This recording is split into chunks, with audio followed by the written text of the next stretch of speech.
എന്താ മോളെ ഇത്രയും നേരം വൈകിയത്? ഞാൻ രാവിലെ മുതൽ കാത്തിരിക്കുകയായിരുന്നു. മോളിന്ന് എവിടെയും പോകാനൊന്നും ഇല്ലാലോ, അപ്പൊ കുറച്ച് നേരത്തെ ഇങ്ങോട്ട് ഇറങ്ങിക്കൂടെ? അതമ്മ ഞങ്ങൾ വീട്ടിൽ നിന്ന് ഇറങ്ങാൻ നേരത്തെ കുറെ പണികൾ ബാക്കിണ്ടായിരുന്നു. അതൊക്കെ ചെയ്തു തരുന്നപ്പോഴത്തേനും ലേറ്റ് ആയതാ. കുറച്ച് പണിയുണ്ടായിരുന്നു. പശുവിനൊക്കെ വിറ്റ മോനെ? ഏയ് ഇല്ലില്ല, പശുവിനെ വിട്ടിട്ട് ഒരു കളിയില്ല. ഇനിയിപ്പോ 2-3 കൂടെ വാങ്ങാൻ നിൽക്കാം ഞങ്ങള്. ആ, പശുവൊക്കെ വീട്ടിലേക്ക് നല്ലത് തന്നെയാണ്. പക്ഷെ അതിനനുസരിച്ച് നോക്കാൻ ആള് വേണം. അല്ലാതെ പിന്നെ വന്നു കയറുന്ന പെൺപിള്ളേരെ ബുദ്ധിമുട്ടിക്കാന്ന് പറഞ്ഞാ അതത്ര നല്ല പരിപാടിയായിട്ട് തോന്നുന്നില്ല.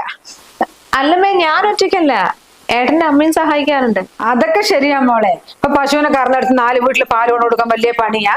ഇത് തൊഴുത്തില് ചാണകം പാടണം, തൊഴുത്ത് വൃത്തിയാക്കണം, പശുവിനെ കുളിപ്പിക്കണം, അതിന് പുല്ല് കൊണ്ട് കൊടുക്കണം. ഇതൊക്കെ ചെറിയ പണിയാ? മോൻ എങ്ങനെ പിണ്ണാക്ക് കിടക്കാനൊക്കെ സഹായിക്കുമായിരിക്കും അല്ലേ? അല്ല, പശുവിന് കൊടുക്കാനേ. ഞങ്ങളിപ്പോ പിണ്ണാക്കൊന്നല്ലമ്മേ പശുവിന് കൊടുക്കുന്നത്. മാർക്കറ്റിൽ വേറെ നല്ല കാലിത്തീറ്റകളുണ്ട്, അതുമായിട്ടാ കൊടുക്കുന്നത്. ആ, അതൊക്കെ നല്ല കാര്യം തന്നെ മോനെ. അതൊന്നും എനിക്ക് പറഞ്ഞുകൂടെ മോളെ? കുറച്ച് പന്നിയോ പോത്തോ കുറച്ച് ആടൊക്കെ വാങ്ങി വളർത്തേ, നല്ലൊരു വരുമാനമല്ലേ? എന്തായാലും നീ പണിയില്ലാതിരിക്കുകയല്ലേ? നല്ല കാര്യായി. ഇനി പോത്തിന്റെയും പന്നിന്റെയും കൂടി കുറവേ ഉള്ളൂ.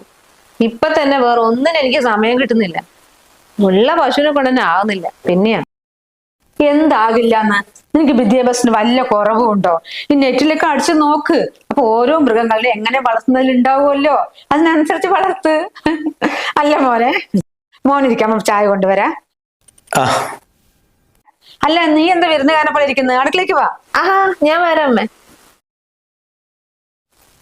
നിന്റെ അമ്മ എന്താ നമ്മുടെ വീട്ടില് പട്ടീനെയും പൂച്ചനെയും പന്നീനെയൊക്കെ വാങ്ങാൻ പറഞ്ഞു? എന്നിട്ട് ഇതിനൊക്കെ അമ്മ വന്നിട്ട് നോക്കൂ.